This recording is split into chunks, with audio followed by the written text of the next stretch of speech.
All right, everyone, welcome to today's Leicester Politics Society episode. We have got a very special guest joining us all the way from Rehovot. I'd like to welcome Dr. Ofer Cassif.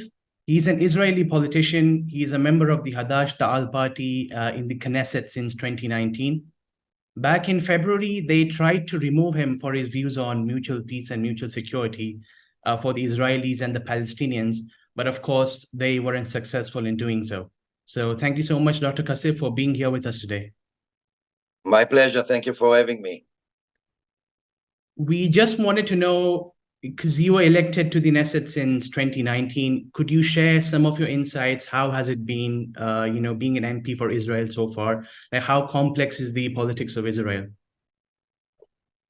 Well, it's not easy to be in the specific part of the political spectrum that I am, because the Israeli society in general, and especially since October 7th, is a relatively conformist society. And my comrades and I represent what one entitled not long ago as a chronic minority. It's not only that we are a minority in numbers, we have 5 seats in the parliament, in the Knesset, out of 120. And we've never been, since 1948, that was normally the case. We've never been part of the coalition or the government, ever. We are the only party that was never part of a coalition. So we are a chronic minority, but as I said, not only quantitatively, but also as qualitatively, in the sense that we are the only ones who represent a clear and vocal alternative to the hegemonic ruling beliefs and ideas in the Israeli society. So in that sense, it's not easy, to say the least. And since the massacre of October 7, it's even more difficult. That has to do with the impeachment attempts that I experienced and some other, I may say, attacks on us. Thus far, only verbally, but who knows what's going to happen.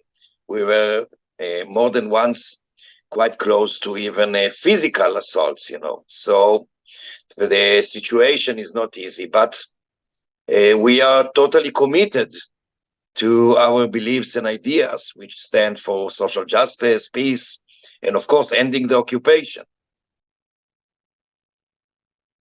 Since, as you mentioned, since the Hamas attack on Israel on October 7th, the death toll for the Palestinians have reached around 37,000, if I may have checked on Reuters recently. And then for the Israeli camp, it has been around over 1,200, something like that. So from your perspective, like, what should be the proper solution towards working for a peaceful solution? Like, is there any hope so far after so much bloodshed? Look, first of all, I must say the level of the massacre of October 7th was surprising, but not the very attempt to attack Israel. We've been warning for ages that as long as the occupation and the siege on Gaza go on, nobody can enjoy security. And as long as the Palestinian people lives under lethal oppression in the West Bank and Gaza Strip and East Jerusalem, so there's no way that they will just, sit and in peace and do nothing.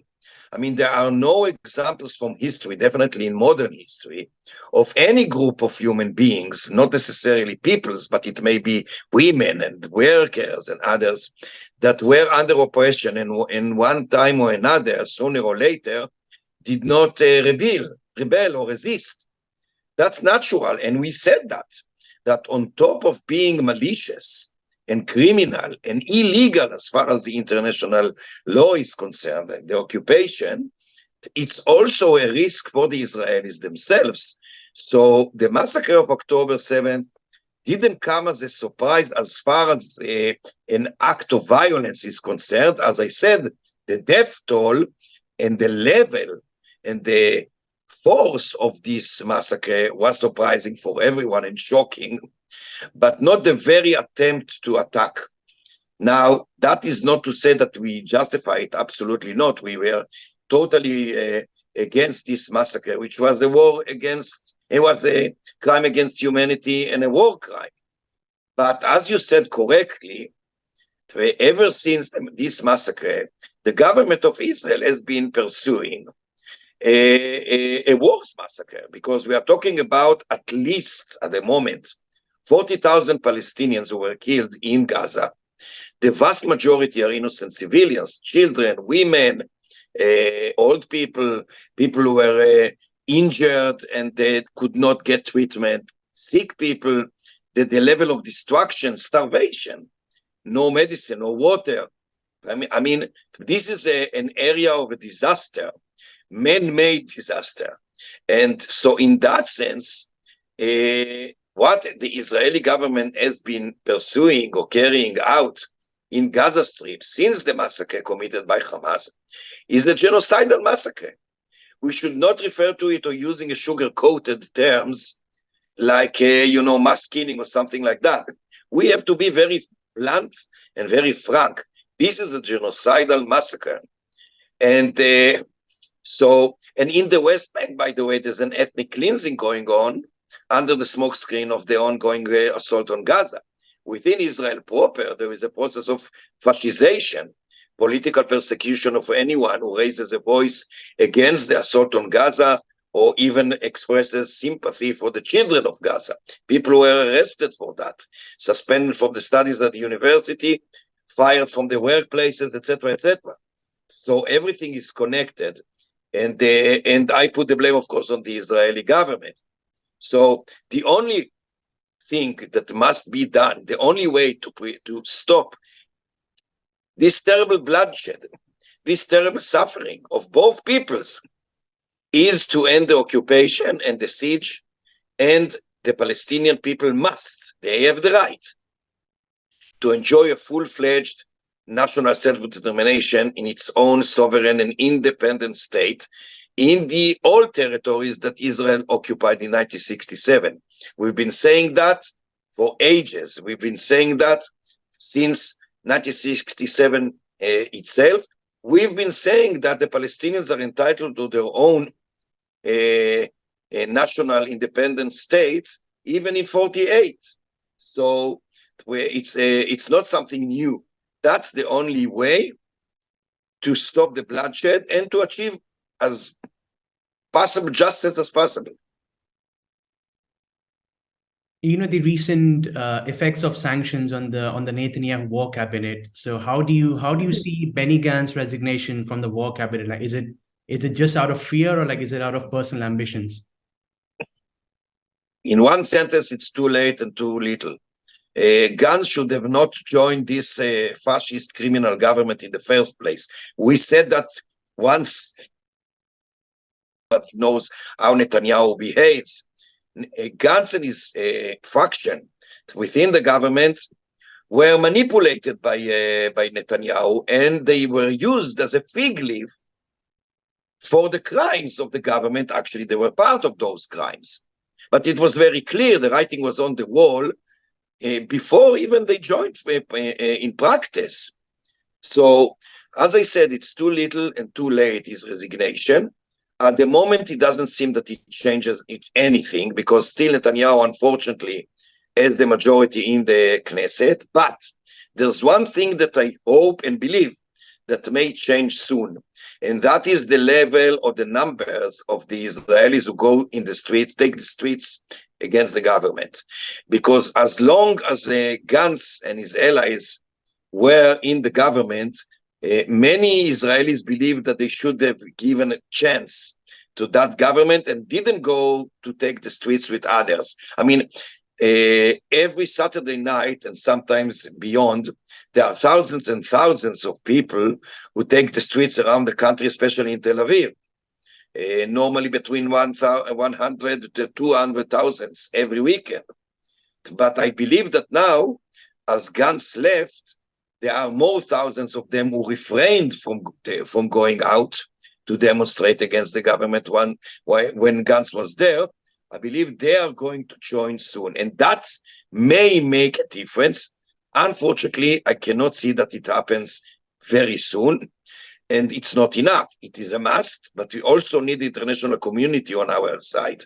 Without the support of the international community, the future is very grim. Just the last question before we end this interview.